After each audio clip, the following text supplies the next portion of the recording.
stand by, stand by. Over water from comms, go ahead with your traffic. These are really life-changing activities for them, that they've never really been challenged where they've had to work as a member of a team in a really high-stress situation. Even though it's simulated, it's still very high stress, very intense. And many of the participants, as they learn about leadership, active followership, being a member of a highly effective team, they say they've never had that experience, and nor are they likely to get it. And so for profession-based education, this is kind of an eye-opening, life-changing activity.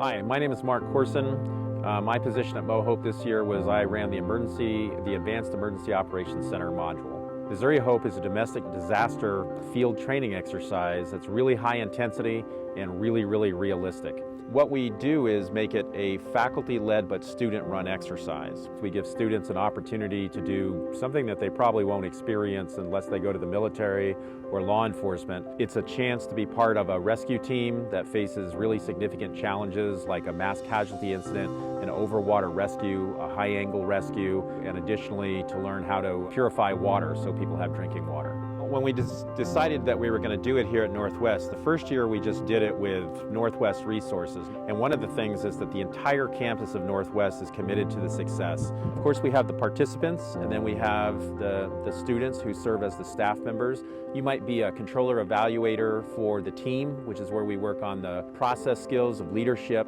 active followership, highly effective team building, resilience in the face of really difficult situations. The other set of folks we have, which are really important, are our agency partners. They're great for our students because they get to work with real-world practitioners. The last set of folks that I would mention that we can't do without are the Northwest students who volunteer to role play. And they come out and role play. They get all moulaged up to look injured and such.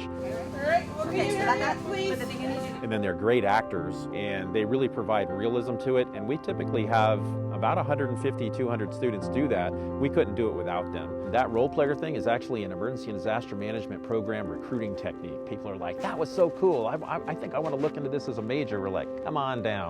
So if you think about the staff, the student leaders, the agency partners, and all of our role players, it's really a big deal, and it's really kind of a major operation. This year at MoHope, I was a participant. Me and my group did a bunch of trainings. We learned how to do triage, which is like basic medical first aid. We learned how to assess patients and how to get them out of harmful situations, and kind of learned the scene of what to do in a disaster. This year, my team of participants, we were all from different places. There were some from Northwest, some from New York, and some from Kansas City. Some were medical students and nursing students, and some were emergency disaster management like myself. So that's really cool to collaborate with them and kind of learn their aspects. So you're not just learning emergency disaster management skills, you're also learning like medical skills that you wouldn't normally learn. So it really helped to work with your team and that they put you in teams. If you can learn to work together as a member of a team, you can be a good leader, but also be an active follower and switch between those things as necessary. You can learn how to identify requirements and identify capabilities, put those against each other to solve problems and make stuff happen. And you can learn to take decisive action without basically falling apart physically or psychologically.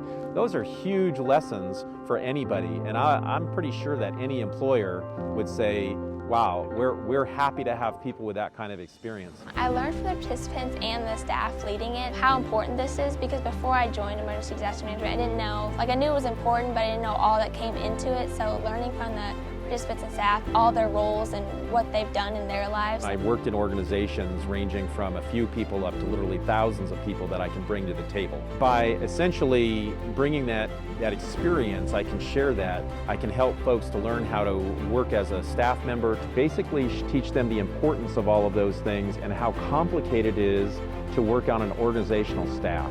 It's really important to have that staff there because we're all in a stressful environment, so they kind of help us ground us. Yes, it's not real at the time, but it could happen, so they kind of help us de-stress after an exercise. And just the staff overall really helpful. If you have any questions, they'll always can help you. So it's really helpful to have that team there so you can bond with them and communicate with them if you're having stressful issues, and they can take you aside or just help you while you're going through it to go through the exercise. And it's kind of worth mentioning interesting that I've done exercises in the Army where we've spent $3 million on an exercise, but we do it for $6,000. And so we keep the cost down to students to make it accessible to them, because it really is all about the students in the end. I would say definitely join, because you'll make so many more friends and you can learn about so many things you didn't think you would ever learn in your life. Like, we scaled the side of a building, and it was really cool doing stuff like that, because I never thought I would do that. So doing this exercise opened you up to new opportunities and new friends. I learn something every time about how different people think and different people interact. Our kind of lesson to the folks is, yeah, we're going to put you in a simulated high-stress situation. Maybe when things go wrong with the plan, it's going to be a high-stress situation. The other thing is to recognize that it is challenging, but everybody is differently abled, so basically it's challenge by choice. If you're interested in participating but you're kind of scared, challenge yourself. Come do it. The fact that you're scared is the reason to do it. Get outside your comfort zone. Learn to do things that you didn't think you could do. It'll change your life.